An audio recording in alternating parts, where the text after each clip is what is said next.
पुंडरी हलके के गांव बाक्कल में बड़ी दुखदाई घटना हुई है, जिसमें एक बुजुर्ग मां ने अपनी दो शादीशुदा बेटियों के साथ आत्महत्या करने की जानकारी मिली है। सूचना मिलते ही गांव में हड़कंप मच गया। डीएसपी सहित पुलिस प्रशासन के अधिकारी मौके पर पहुंचे, घटना के कारणों की जांच शुरू कर दी। बताया जा रहा है कि मृतका का बेटा व एक दामाद विदेश में है। एक बेटी की शादी तो कुछ महीने पहले हुई थी। घटना के कारणों की जानकारी अभी नहीं मिली है। एफएसएल की टीमें भी मौके पर पहुंची हैं। देखिए घटना को लेकर क्या बोले गांववासी व डीएसपी गुरविंदर सिंह। मेरी पोतियाँ लगती हैं जी वैसे। हाँ, ये इससे साइड वाला घर है मेरा। हाँ जी। मतलब क्या कारण रहा, कुछ पता लगा? मैं तो खेत में गया हुआ था, जैसे खेत में से आया नहीं, एक पड़ोस में से एक लड़का आया, बोले बाबा जी ऐसे ऐसे करके, वो फ़ोन नहीं उठा रही और पता नहीं क्या बात है, रात से कोई फ़ोन नहीं उठा रही। रिश्तेदारी में तो फ़ोन आया कि जाके उनको देखो भाई क्या कारण है।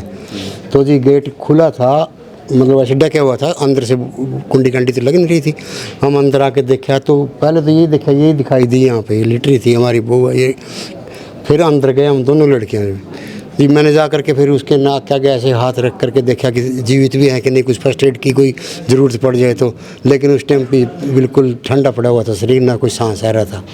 तो उसके बाद फिर मैंने अपने गांव में जो अपने भाई हैं अड़ोस पड़ोस में, उनसे कहा कि फ़ोन नंबर ले लो भाई, इनके रिश्तेदारों में फ़ोन कर दो, क्योंकि यहाँ पर ना तो इसके हस्बैंड तो जिंदा है ही नहीं जी, वो तो पहले ही मर गए थे, और लड़का है इनका वो विदेश गया हुआ है। तो इस करके फिर उनके रिश्तेदारों को बुलाया। उसके बाद में जैसे ही वो आ गए फिर पुलिस को इंटीमेशन दी कि भाई ऐसे ऐसे करके गांव में हादसा हो गया है। तो कुछ कारणों का भी पता चला? नहीं जी, कारणों का तो हमारे को तो, हम पड़ोस में ही हैं, हमारे को तो कुछ इस चीज़ के बारे में कोई जानकारी नहीं थी जी, बिल्कुल भी। कुछ ऐसा लगा हो एक दो दिन पहले? ना जी बिल्कुल। ये लड़की 2-3 दिन पहले आई थी, छोटे वाली, बिल्कुल ठीक थी जी, हमारे से मिली, बाबा जी नमस्ते वो बोल के आई, आराम से हमने पुचकार। ये हाँ, दोनों लड़कियां शादीशुदा, एक तो बहुत पहले से शादीशुदा, इसके 2 बच्चे भी हैं, बड़े 14-15 साल का लड़का है, उसके बाद में छोटा 12 साल का है। लेकिन ये छोटे वाले की शादी अभी हुई थी जी, थोड़े दिन पहले ही, 2 फरवरी को हुई थी। हाँ, 2025 साल में। तो बस ये तो हमने सोचा जैसे बड़ी आई हुई थी पहले, अपनी बहन को मिलने के लिए, छुट्टी भी आ गई होगी, इसकी माँ ने बुलाया होगा।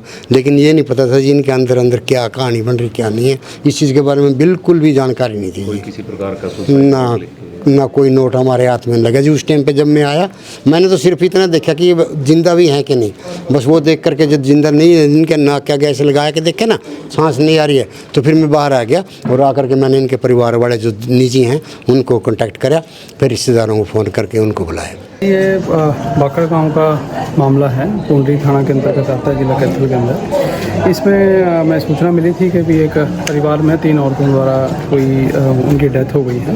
तो उस सूचना पर हमारे SHO अपनी टीम सहित पहुंचे थे, और जैसा कि यहाँ पे पता चला कि भी ये जिनकी डेथ हुई है वो मदर है और 2 उनकी बेटियाँ हैं, और बाकी इनका जो बेटा है वो बाहर USA में रहने का बताया गया है, और एक जो बड़े दामाद हैं वो भी USA रहते हैं। तो ये सूचना पर हम यहाँ पहुँचे थे, तो 3 डेड बॉडीज़ यहाँ पे हमें मिली हैं इनकी, और अभी प्राइमा फेसी ये लग रहा है कि भी कोई सुसाइड का मामला है, और FSL की टीम हमारी आई हुई है, वो जांच कर रही है। तो प्राथमिक दृष्टि से कुछ पता चला है सर, कारण क्या रही है? देखिए, हो सकता है कि वो पारिवारिक इशू हुआ हो, उस बारे में अभी परिवार वालों से लेके स्टेटमेंट वगैरह जैसे रिकॉर्ड कराएंगे, उसके बाद। तो लड़कियां अनमैरिड थी या मैरिड? नहीं, मैरिड लड़कियां हैं जी, दोनों मैरिड हैं। कोई सुसाइड नोट भी छोड़ा गया कुछ? अभी जैसा कि मैंने आपको बताया है कि ये FSL की टीम हमारी आई है, वो निरीक्षण कर रहे हैं, और उसके बाद ही क्लियर हो पाएगा जो